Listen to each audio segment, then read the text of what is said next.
G'day, it's Desley here, and today I'll be talking about penalty rates. Now, I'm going to warn you, it's a little bit of a mind twister, so I'll try and do my best to break it down for you. However, it's always best to speak to the union official to make sure that you fully understand what your rights and entitlements are in relation to penalty rates. So let's start. So 21.1 penalty rates for time worked outside the spread of ordinary hours, Monday to Friday, and on weekends. Basically, the ordinary hours, as we've already discussed in a previous video, normally from 7 a.m. to 7 p.m. However, the employer can take it back 1 hour to 6 a.m. to 7 p.m. or forward 1 hour, which is 7 a.m. to 8 p.m. So they are the ordinary hours. And also what you're entitled to on the weekends. Now, it's a slight bit of difference between permanent employees and casual employees. We'll also talk about the difference also if you happen to be designated by the employer as a shift worker. It's a totally different rate again, except for the clauses in to do with the ordinary hours and also for shift workers.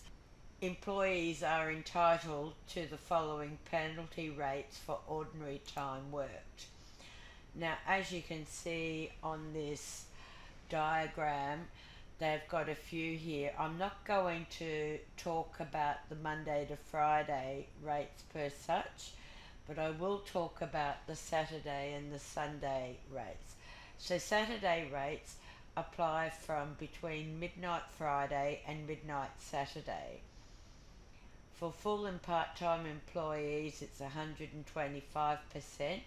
For casual employees, it is 200%. Now, on a Sunday, it's split into two, between 7 p.m. on Sunday and midnight on Sunday, outside of the spread of the ordinary hours. For permanent employees, it's 175%, and for casual employees, it's 200%, based on the minimum hourly rate. All these figures are on the minimum hourly rate. And for Sunday between 7 a.m. and 7 p.m., which is inside the normal spread of ordinary hours as outlined in the award, it's 150% for permanent employees and 175% for casual employees. Now, bear in mind, as we talked about in the ordinary hours, the flexibility of the ordinary hours, that it is basically the spread can be slightly changed, move 1 hour forward or 1 hour back by agreement. But the employees, majority of the employees, do have to agree for the employer to extend the ordinary hours by 1 hour. It can't be both, it can only be by 1 hour, either back to 6 a.m. to 7 p.m. or forward 7 a.m. to 8 p.m. and it has to be by agreement.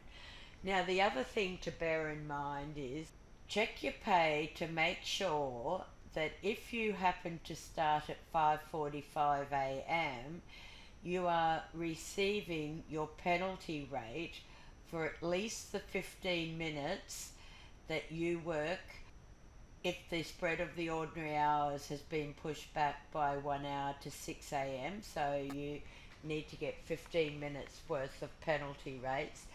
If the ordinary hours is the start is 7 a.m., then you need to make sure you receive 1.15 minutes of penalty rates. And we'll talk about shift workers in a minute. Just to note, Penalty rates are not payable for periods of overtime or time worked on public holidays. There are different rates for that, which will be, I've already done the public holidays penalty rates and rates for overtime.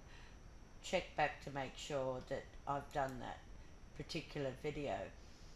The Monday to Friday penalty rates do not apply when shift penalty rates apply in accordance with 21.2.a, and we'll go into the shift penalty rates soon.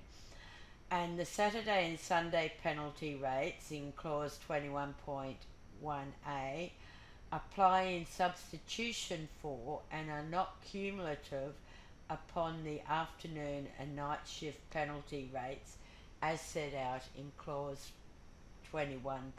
So just so that you actually understand that, they're in substitution. Don't get both, you just get one or the other.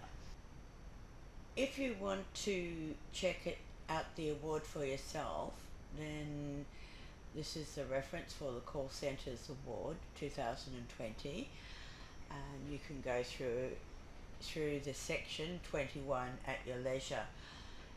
In the next video, we're going to pick up on shift penalty rates and how the shift penalty rates apply to shift workers, which is slightly different to the normal penalty rates. I will see you in the next video.